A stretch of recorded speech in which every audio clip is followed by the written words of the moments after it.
இன்று நடந்த ஒரு உண்மையான சம்பவத்தை உங்களுக்கு சொல்கிறேன் கேளுங்க. ஒரு தமிழ் மொழி தெரியாத நபர் வந்து ஒரு வீடியோவை என்கிட்ட காமிச்சு கேட்டார், இது என்ன மொழி என்னன்னு. நான் சொன்னது எங்கள் தமிழ் மொழி தான் அப்படின்னு சொன்னேன். அதில் என்னன்னா, ஒரு அப்பா வந்து ஒரு பொண்ணுக்கு வந்து தலையில் ஒரு கம்பு மாரி செட் பண்ணி ஆண்டனா மாரி அதில் 2 கேமரா வச்சு அனுப்புகிறேன், நீ படம் போயிட்டு வா, காலேஜ் போயிட்டு வா, போயிட்டு வரும்போது இது நீ மாட்டிக்கிட்டு வா, நான் செல்லில் இருந்தபடியே ஆன்லைனில் பார்ப்பேன் அப்படின்னு.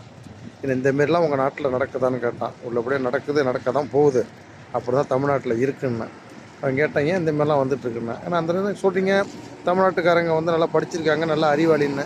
அதே அளவுக்கு முட்டாள்தனமாக இருக்கிறாங்கிறத நம்ம ஒத்துக்கணும்ல. அதுக்காக வந்து என் ஊருக்காரன் செய்யறதெல்லாம் சரின்னு நான் சொல்ல மாட்டேன். தவறுன்னா தவறு தான், யார் செஞ்சாலும் என்ன, சரின்னா சரி தான். இந்த அளவுக்கு நம்ம தமிழ்நாட்டு மானம் வந்து உலகம் பூரா சந்தி சிரிக்குது மக்களே. இதை பார்க்கணும். எனக்கு இது கேட்டோன்னு ஒரு மாதிரி தான் இருந்துச்சு, என்னடா நம்ம வந்து இப்படி கேட்குறாங்களே அப்படின்னு. ஆனால் இதேமாரியும் இந்த கரூரில் வந்து விஜய் கூட்டத்தில் இறந்து போன அப்பயும் வந்து ஒரு அண்ணன் கேட்டாப்புல, ஒரு பாகிஸ்தானியும் கேட்டாப்புல, ஒரு ஸ்ரீலங்காக்காரன்னு சொன்னாப்புல. அதுக்கப்புறம் தான் சத்தியமாக சொல்கிறேன், நான் இந்த ஒரு சம்பவம் நடந்திருக்கு, இவ்வளோ பேர் இறந்துருக்காங்கிறத நான் பார்த்து தெரிஞ்சுக்கிட்டேன். இந்தமாரி நம்ம தமிழ்நாட்டோட நிலைமை வந்து எந்த அளவுக்கு சந்தி சிரிக்குதுங்கிறத புரியுங்களா, நல்லா மனசார சொல்கிறேன். இந்த அளவுக்கு கெட்டு போயிருக்குன்னா தமிழ்நாடு, யாரை சொல்கிறது, இந்த மக்களை தான் குறை சொல்லணும், வேறு யாரும் சொல்லி புண்ணியம் இல்லை. இந்த மக்களுக்கு நம்ம எவ்வளோ தான் சொன்னாலும் மண்டையில் ஏற மாட்டேங்குது. இந்தமாரி பொம்பளை பிள்ளை பெற்று வச்சுருக்கேன், நான் ஒரே புள்ள தான் அப்படிங்கிறார் அந்த ஆள்.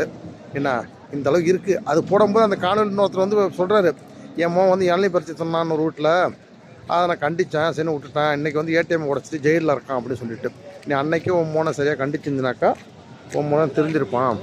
நீ சரியாக கண்டிக்காதால இன்றைக்கி உன் மோன் ஜெயிலில் இருக்கான் பாருங்கிற காணொலியும் அதில் இடம்பெற்றிருக்கு. நம்ம தமிழ்நாடு எந்த அளவில் இருக்குங்கிறத மக்கள் நீங்கள் பாருங்கள்.